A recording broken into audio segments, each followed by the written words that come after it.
Collusion.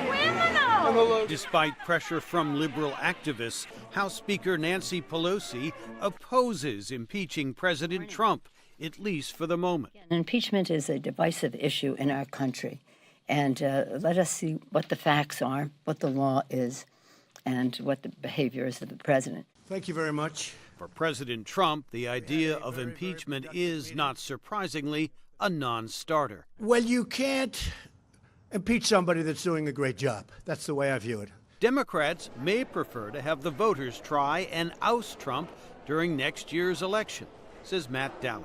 By the time impeachment proceedings were even to ramp up, you're talking about the end maybe of 2019 or early 2020, that creates its own complication because there's another remedy for removing a president, and it's called the election.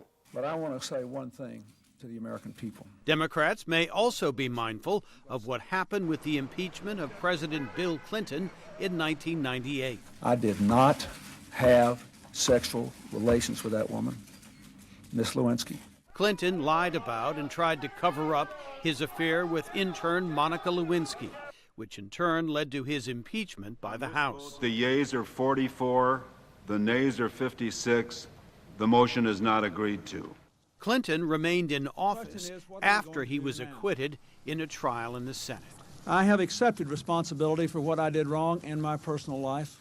Republicans lost 5 House seats in the 1998 elections in what amounted to a political backlash over the impeachment, says Larry Sabato.